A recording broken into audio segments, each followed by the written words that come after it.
While the snow had melted, the topic of climate was still very much on residents' minds, as Ashland High School students demonstrated for climate change solutions by walking out of classrooms and hitting the streets for the Youth Climate Walkout. Welcome everyone, so good to see so many amazing people here, such a beautiful day. Hi, my name's Anya Moore, I use she, her pronouns, and I'm a senior at Ashland High School. I'm also one of the main leaders of the Rogue Climate Action Team, which is the youth-led team here in the Rogue Valley who is trying to take action against climate change. And today we are here gathered as a part of the global Fridays for Future movement and as Ashland youth demanding that the local elected officials take action in what ways they can and support us youth, make sure that we have a voice at the table since the climate change movement is going to be impacting us the most in the future. My name is Tamaya Wiki. I'm a 17-year-old Ashland High School senior, and I'm here as part of Rogue Climate's Youth Action Team, which is a youth-led organization who helps lead this walkout, and I'm really, really excited to be here. Today, students are walking out of school to demand that adults, local elected officials, and community leaders join us in taking immediate action to address the climate crisis. The reason we leave our classes today is not to disrespect the efforts of our educators or community members, but because it's one of the only ways youth can get the public attention necessary to create change in our society. And when it comes to issues of our future, we will not be silenced. My name is Gabriel Hernandez. I'm a senior at Ashland High School. To be honest, it's a little bit disheartening to see the way our politicians handle these things, and especially how much corporations have infiltrated the political process. Like after Citizens United versus FEC, where money was considered freedom of speech, they've been able to really use the power of lobbying to stop any bills that would help the climate and push for pipelines like the LNG Jordan Cove pipeline that happened a few years ago. That you don't know what you've got till it's gone. They pave paradise, put up a parking lot. Yeah, my name's Piper Banks. I use she, her pronouns, and I'm part of RCAT. And yeah, I mean, I'm recently a new member. I kind of got introduced to help plan this walkout, and it was just something that really captured my attention, something I feel so passionate about. And just learning about the electrification campaign was something that just really captured my interest. And just being able to bring change on a local level feels like a really big deal. The City of Ashland has an opportunity to pass an ordinance that would require all newly constructed buildings to be fully electric, improving public health, climate, and affordability within our community.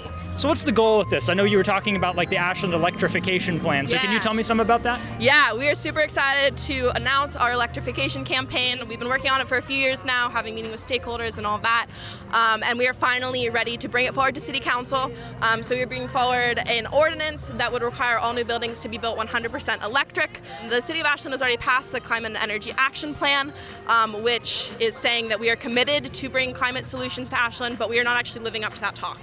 And so this would be a way for Ashland to actually take a step towards not just talking, but taking action. 'Cause you turn me so electric, and I ain't even got a clue.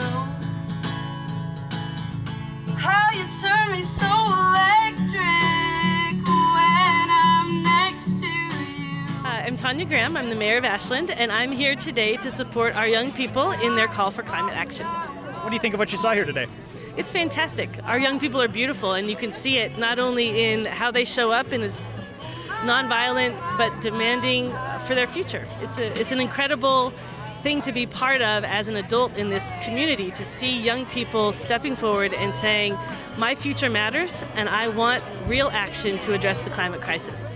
Well, we have our Climate and Energy Action Plan, but we're not making good enough progress on it. And so what we're looking at right now is how can we take the best advantage of these investments that are coming from the federal government to make the kind of progress that we need to make on that plan. And having these young voices in that conversation is critically important.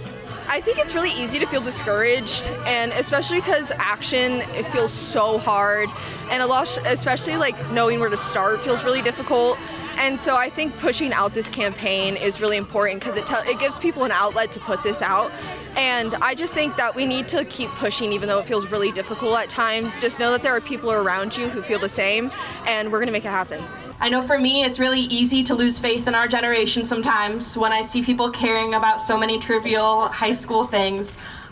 But these are the people who are here, who showed up, who are willing to skip class and come and talk and attempt to make a difference, and that is powerful. It's so empowering. I was getting so emotional speaking up here today because I hand out my little flyers and tell the people in my government class to come, but I don't know like how much they care, and then watching people come and walk and chant and stay is really uplifting. Like, okay, this is the generation, this is my generation, and these are my future colleagues, these are my peers, these are my allies. Like, this is my support system, and we're really here making change. It makes me feel hopeful. It makes me feel inspired to continue this work, and I hope the people here are going to get involved and help in the efforts to end this thing, man. It makes me feel so excited. Like, I feel so invigorated right now. The show out was amazing. I'm just so thankful for everyone to come. My hope is that we do what we need to do to address the causes of climate change, because we know we can't outrun the impacts of runaway climate change. So it's really all about decarbonizing, electrifying, making sure that we are not adding to the problems in our atmosphere. I am super proud to be in a community with young people like this.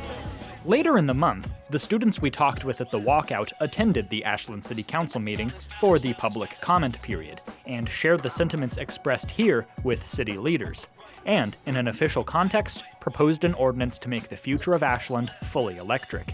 The ordinance for Ashland's consideration is based largely on a similar ordinance previously passed by the city of Eugene.